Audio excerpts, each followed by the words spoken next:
दोस्तों ये चारों लड़कियां उज्जैन की हैं जो दिखने में खूबसूरत हैं, नौजवान हैं और ये चारों लड़कियां मिलकर एक प्रॉपर्टी डीलर को किडनैप कर लेती हैं।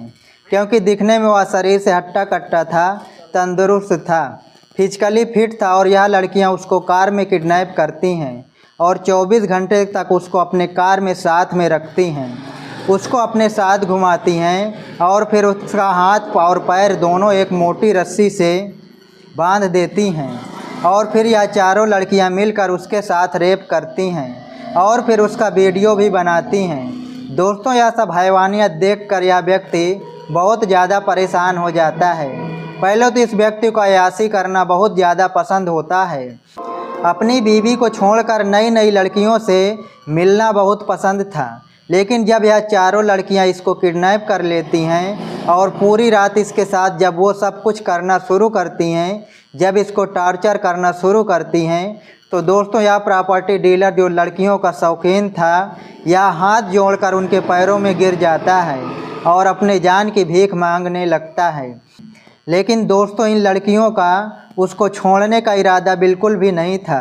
यह लड़कियां आखिरी उम्मीद तक, आखिरी दम तक उसके साथ वह सब कुछ करना चाहती थी। लेकिन दोस्तों तभी अचानक जहां पर लड़कियां उस व्यक्ति को किडनैप करके रखी हुई थी, वहां पर पुलिस आ जाती है और पुलिस वालों में और इन लड़कियों में काफ़ी लड़ाई झगड़ा होता है। यहाँ तक कि दोस्तों पुलिस और लड़कियों की कार भी पलट जाती है। लेकिन दोस्तों अंत में पुलिस वाले इन चारों लड़कियों को गिरफ्तार कर लेते हैं। और जब आप लोग यह सुनेंगे कि आखिरकार यह चारों लड़कियां इस व्यक्ति को किडनैप करके क्यों रखी थीं, इसके पीछे की असली कहानी क्या थी और दोस्तों कैसे पुलिस वाले बड़ी चालाकी के साथ इस व्यक्ति को बचा लेते हैं। जब इस पूरी कहानी को आप सुनेंगे तो आप लोग हैरान हो जाएंगे। दोस्तों इस घटना से आप लोगों को एक बहुत अच्छी सीख मिलने वाली है और बहुत अच्छी जानकारी मिलने वाली है। इसीलिए ज़्यादा देर न करते हुए चलिए इस वीडियो की शुरुआत करते हैं। दोस्तों यह घटना है मध्य प्रदेश के उज्जैन ज़िले की और दोस्तों उज्जैन ज़िले का एक थाना लगता है जिसका नाम चिमनगंज थाना होता है, वहीं की यह घटना है। दरअसल दोस्तों 16 सितंबर 2025 को एक परिवार अपने कुछ लोगों के साथ रोते हुए बिलखते हुए चिमनगंज थाने पर पहुंच जाता है। उस समय थाने के अंदर कोतवाल साहब मौजूद थे, ड्यूटी पर तैनात थे। अब दोस्तों यह पूरा परिवार के जितने भी सदस्य लोग होते हैं, यह सभी लोग कोतवाल साहब के पास जाते हैं, उनके हाथों में एक एप्लीकेशन देते हैं और कहते हैं कि साहब हमारे बेटे का नाम राहुल राठौर है, जो कि एक प्रॉपर्टी डीलिंग का काम करता है, यानी कि लोगों से पैसा लेकर प्रॉपर्टी दिलवाता है, अच्छा खासा पैसा कमाता है। लेकिन 15 सितंबर को घर से काम के सिलसिले से गया हुआ था और आज 16 सितंबर की शाम हो चुकी है, लेकिन अभी तक तो वो घर नहीं आया है और ना ही किसी को फ़ोन किया है, ना ही उसका कुछ पता चल रहा है। हम लोग फ़ोन करते करते बहुत परेशान हो चुके हैं, लेकिन उसका फ़ोन स्विच ऑफ आ रहा है। अब दोस्तों जब पुलिस वालों को यह बात पता चलती है कि राहुल राठौर प्रॉपर्टी डीलिंग का काम करता है, लोगों को प्रॉपर्टी दिलवाता है और पिछले एक दिन से अपने घर से गायब है, ना तो किसी को फ़ोन किया है, ना ही किसी को जानकारी है, तो दोस्तों पुलिस वालों को लगता है कि हो सकता है कि प्रॉपर्टी का मामला होगा, कोई उसको किडनैप कर लिया होगा या फिर उसको जान से मार दिया होगा, या फिर हो सकता है कि राहुल यह शहर छोड़कर कहीं चला गया होगा, कोई उसको प्रॉब्लम होगी, कोई धमकी दे रहा होगा। अब दोस्तों पुलिस वालों के मन में तमाम सवाल चलने लगते हैं। पुलिस वाले अभी अंदाज़ा लगा ही रहे थे कि तभी दोस्तों राहुल के जीजा जी के मोबाइल पर एक नोटिफिकेशन आता है और उस नोटिफिकेशन से पता चलता है कि राहुल का मोबाइल फ़ोन ऑन हो गया है। अब दोस्तों राहुल के जीजा जी जैसे ही राहुल को फ़ोन मिलाने की कोशिश करते हैं, अपना मोबाइल फ़ोन में नंबर उसका डायल करते हैं, तब तक दोस्तों उधर से राहुल का फ़ोन आ जाता है। तो राहुल के जीजा जी फ़ोन उठाते हैं और उससे पूछते हैं कि राहुल तुम कहाँ हो, हम लोग बहुत परेशान हैं। तब दोस्तों राहुल राठौर फ़ोन पर अपने जीजा जी से कहता है कि जीजा जी मेरे घर पर अलमारी में पैसे रखे हुए हैं, जाकर मेरी पत्नी से बात कर लेना और उन पैसों में से 15 लाख निकाल लेना। मैं आपको लोकेशन भेज रहा हूँ, आप पैसे लेकर वहाँ पर आ जाना। तब दोस्तों राहुल के जीजा जी कहते हैं कि पहले तुम मेरे से बात करो, ठीक से बात क्यों नहीं करते हो? पिछले एक दिन से तुम कहाँ हो? हम लोग बहुत परेशान हैं। तब दोस्तों राहुल अपने जीजा से कहता है कि जीजा जी मेरे पास टाइम बहुत कम है, आप शाम को 5 बजे के आसपास लोकेशन पर आ जाना, किसी को बताना मत, आप अकेले आना, फिर मैं पैसा दे दूंगा, उसके बाद आपके साथ चलूंगा घर पर। दोस्तों राहुल अपने जीजा जी से यह भी बताता है कि आप यह बात घर में किसी को मत बताइए, नहीं तो बहुत बड़ी दिक्कत हो जाएगी और यह बात पुलिस को भी पता नहीं चलनी चाहिए। इतना कहने के बाद राहुल फ़ोन काट देता है और फिर उसका जो मोबाइल है वो स्विच ऑफ हो जाता है। अब दोस्तों जब राहुल राठौर के परिवार वालों को पता चलता है कि राहुल का अचानक से फ़ोन आया था और राहुल 15 लाख रुपए का डिमांड कर रहा था, तो दोस्तों घर वालों के बीच में खलबली मच जाती है। सभी लोग बहुत ज़्यादा परेशान हो जाते हैं कि आखिर वजह क्या है जो राहुल अचानक से फ़ोन करके इतना पैसा मंगवा रहा है। इधर दोस्तों पुलिस वाले भी अपना दिमाग लगाना शुरू कर देते हैं और दोस्तों मात्र कुछ ही देर के अंदर राहुल के परिवार वालों को और वहां के पुलिस वालों को यह बात समझ में आ जाती है कि राहुल का किडनैप हो गया है। किसी ने उसको किडनैप कर लिया है और किडनैप करके उससे पैसे का डिमांड कर रहा है। अब दोस्तों पुलिस वाले समझदारी से काम करते हैं और राहुल जिस लोकेशन पर पैसा मंगवाया था, जो लोकेशन बताया था, पुलिस वाले क्या करते हैं कि राहुल के परिवार के लोगों को पैसा देकर उसी बताए हुए लोकेशन पर भेज देते हैं और ख़ुद 4 पहिया गाड़ियां लेकर पुलिस वाले पीछे पीछे लग जाते हैं ताकि जब वह किडनैपर पैसा लेने के लिए आएंगे तो उनको पकड़ा जा सके। अब दोस्तों जैसे ही यह सभी लोग बताए हुए लोकेशन पर पहुंचते हैं और जैसे ही राहुल की गाड़ी वहां पर आकर रुकती है, तो दोस्तों राहुल के घर वाले 3-4 गाड़ियों से राहुल को वहां पर पैसा देने के लिए गए थे, लेकिन जब वह गाड़ी वहां पर आती है तो यह सभी लोग राहुल की गाड़ी का पीछा करने लगते हैं। उस गाड़ी के अंदर 4 लड़कियां बैठी हुई थी और 2 लड़के थे। अब दोस्तों जब पुलिस वाले देखते हैं कि अब किडनैपर को यह बात पता चल चुका है कि इन लोग का पीछा किया जा रहा है, यहाँ पर पुलिस भी आ चुकी है, तो दोस्तों पुलिस वाले भी निडर होकर किडनैपर का पीछा करने लगते हैं। और दोस्तों जैसे आप लोग फिल्मों में देखते हैं कि कोई गुंडा अपनी 4 व्हीलर गाड़ी से आगे आगे भाग रहा होता है और पीछे से बहुत सारे पुलिस वाले पीछा कर रहे होते हैं, गाड़ियों को धक्का देते हैं ताकि गाड़ी साइड में गिर जाए, कहीं लड़ जाए और वह रुक जाए। ठीक इसी प्रकार से पुलिस वाले इन सभी लड़कियों का पीछा करते हैं, इनकी गाड़ी को टक्कर भी मारते हैं। लेकिन दोस्तों जो रास्ता था वह गांव का रास्ता था और ज़्यादा चौड़ा नहीं था, कई जगह से मोड़ था, कई जगह से मुड़ा हुआ था। और जब पुलिस वाले लगातार अपनी गाड़ी से पीछे से पीछा करना शुरू करते हैं तो दोस्तों जो लड़कियां थी इनमें से जो ड्राइवर गाड़ी चला रहा होता है वो गाड़ी को मोड़ते वक्त गाड़ी फिसल जाती है और खेत में जाकर गिर जाती है और इन लड़कियों की गाड़ी पलट जाती है। लेकिन दोस्तों गाड़ी पलटने के बाद भी यह सभी लड़कियां और वह दोनों लड़के गाड़ी से बाहर निकलते हैं और दौड़ते दौड़ते वहां से फरार हो जाते हैं, यानी कि भाग जाते हैं। लेकिन दोस्तों गाड़ी पलटने की वजह से राहुल के घर वाले उसको गाड़ी के अंदर से बचा लेते हैं और सही सलामत उसको गाड़ी से बाहर निकाल लिया जाता है। यानी कि दोस्तों किडनैपर अपने प्लान में कामयाब तो नहीं हो पाते, लेकिन राहुल की जान बच जाती है। पुलिस वाले राहुल को सही सलामत वहां से बचाकर बाहर निकाल लेते हैं। लेकिन दोस्तों अब सवाल यह खड़ा होता है कि राहुल किन लोगों के साथ था और वह लोग कौन थे जो राहुल को किडनैप किए थे और वह चारों लड़कियां कौन थीं। फिलहाल पुलिस वाले राहुल को थाने में लेकर जाते हैं, बैठाते हैं और जब बारीकी से उससे पूछताछ करना शुरू करते हैं तो दोस्तों राहुल बारीकी से एक एक चीज़ करके पुलिस वालों को बताने लगता है। और राहुल बताता है कि वह प्रॉपर्टी डीलिंग का काम करता है, लड़कियों का शौक़ पालता है और लड़कियों को देखकर उनका मन पिघल जाता है। और पिछले कुछ महीने पहले इंस्टाग्राम पर उसके पास एक रिक्वेस्ट आया था, उस रिक्वेस्ट को राहुल एक्सेप्ट भी कर लिया था। वह एक लड़की थी जिसका नाम आयुष था। अब दोस्तों राहुल आयुष से इंस्टाग्राम के ज़रिए बात करना शुरू कर देता है।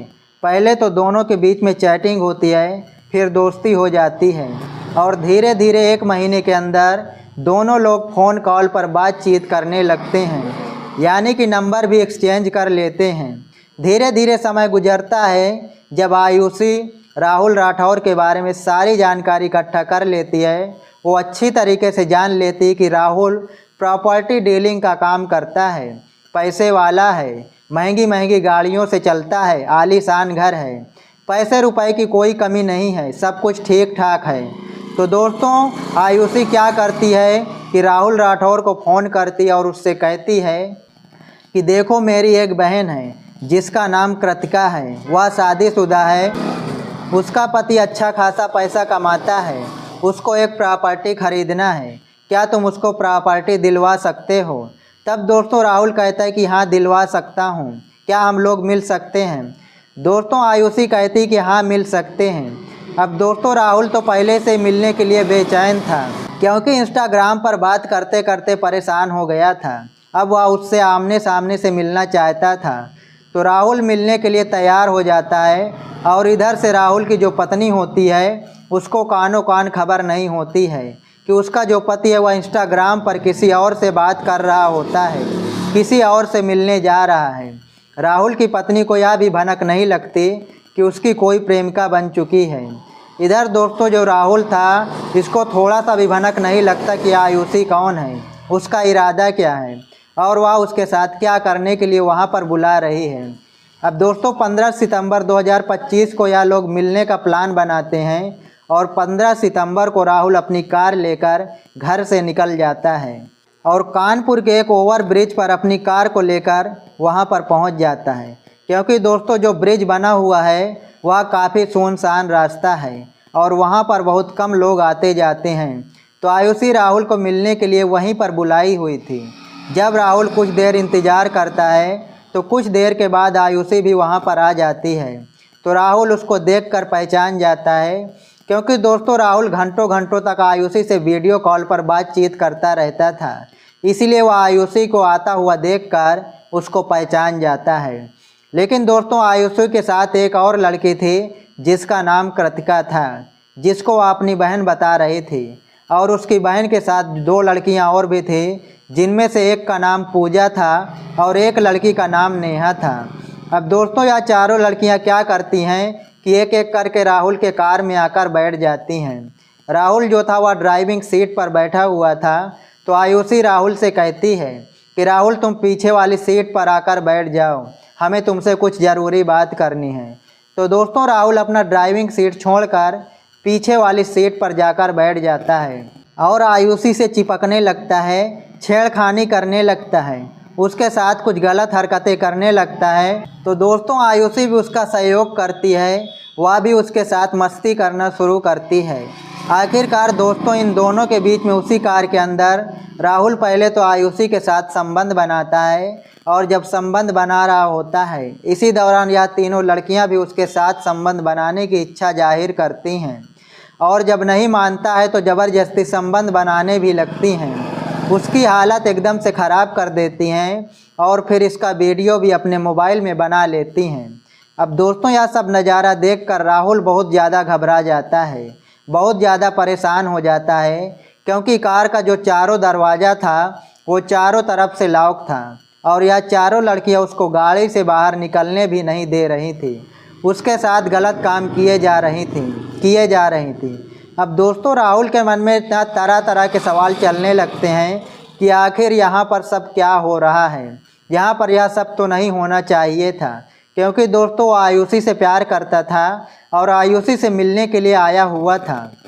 लेकिन यहाँ पर जो बाकी लड़कियाँ उसके साथ आई हुई थी वो ना तो प्रॉपर्टी की बात कर रही थी, ना ज़मीन की जायदाद की बात कर रही थी, वह तो उसके साथ गंदा घिनौना काम करने में लगी हुई थी।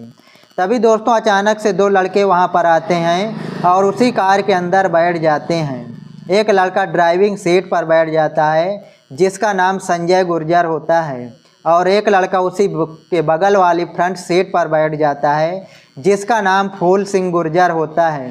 दोस्तों यह दोनों लड़के जब कार के अंदर बैठ जाते हैं तो राहुल से कहते हैं कि राहुल देखो अब तुम्हारा वीडियो बन चुका है, अब ज़्यादा बदतमीजी करोगे तो तुम्हारा वीडियो सोशल मीडिया पर वायरल कर दिया जाएगा, चारों तरफ सोशल मीडिया पर फैला दिया जाएगा। अगर तुम चाहते हो कि हम लोग ऐसा काम ना करें तो चुपचाप हम लोगों को 50 लाख रुपए दे दो और तुम यहाँ से चले जाओ। अब दोस्तों यह दोनों लड़के इतना कहने के बाद राहुल को मारना पीटना शुरू कर देते हैं। उसी कार के अंदर काफ़ी देर तक इसको प्रताड़ित करते हैं, इसकी खूब पिटाई करते हैं और इसके हाथ को इसके पैर को बांध देते हैं और 24 घंटे तक उसको टॉर्चर करते रहते हैं। तो दोस्तों राहुल बहुत ज़्यादा फूट फूट कर रोने लगता है, गिड़गिड़ाने लगता है। राहुल हाथ जोड़कर अपनी जान की भीख मांगने लगता है। दोस्तों राहुल कहता है ना कि देखो मेरे पास इतने पैसे नहीं हैं कि मैं तुम लोगों को 50 लाख रुपए दे सकूं। मैं 50 लाख रुपए कहाँ से लेके आऊँगा, कहाँ से तुम लोगों को दूँगा। अगर थोड़े बहुत पैसे की बात होती तो मैं एडजस्ट कर लेता, लेकिन दोस्तों इसके बावजूद भी यह चारों लड़कियां मिलकर और वह दोनों लड़के मिलकर इस राहुल राठौर की इतनी पिटाई करते हैं, इतना प्रताड़ित करते हैं कि इसकी हालत ख़राब हो जाती है और इसको खूब ज़्यादा टॉर्चर भी करते हैं। और जब राहुल को यह बात समझ में आ जाता है कि जब तक मैं इन लोगों को पैसा नहीं दूंगा तब तक मेरी जान नहीं बचेगी, तो दोस्तों अंत में राहुल उन लोगों से बातचीत करता है और 15 लाख पर यह सभी लोग मान जाते हैं। यानी कि राहुल उन लोगों को 15 लाख रुपए देने के लिए तैयार हो जाता है। 15 लाख रुपए में डील उनकी तय हो जाती है। उसके बाद दोस्तों राहुल उन लोगों से कहता है कि मैं अपने जीजा जी को फ़ोन करता हूँ, क्योंकि वही मेरा पैसा लेकर यहाँ पर आएंगे। अब दोस्तों यह लोग क्या करते हैं कि राहुल की बात उसके जीजा जी से करवाते हैं और तब जाकर इस पूरी घटना की सच्चाई पुलिस वालों को पता चल जाती है और राहुल के घर वालों को पता चल जाती है। अब दोस्तों पुलिस वाले क्या करते हैं कि सीसीटीवी कैमरों की मदद से इन सभी लड़कियों को गिरफ्तार करते हैं और इन दोनों लड़कों को भी गिरफ्तार करते हैं। और दोस्तों हम आप लोगों को बता दें कि यह चारों लड़कियां जबलपुर की रहने वाली हैं, लेकिन उज्जैन में जाकर कांड कर रही हैं। और यह जो लड़के हैं, यह दोनों लड़के चारों लड़कियों के प्रेमी हैं। यानी कि दोस्तों एक लड़का 2 लड़की से प्यार करता है और एक लड़का 2 लड़की से प्यार करता है। दोस्तों ये रही आज की घटना। इस घटना के बारे में आप लोग क्या कहना चाहेंगे कमेंट सेक्शन में ज़रूर बताना। कमेंट में अपना और अपने शहर का नाम ज़रूर बताएं ताकि अगली वीडियो में आपके नाम ले सकें। मिलते हैं किसी नई घटना के साथ, किसी नई वीडियो के साथ। तब तक के लिए नमस्कार, जय हिंद।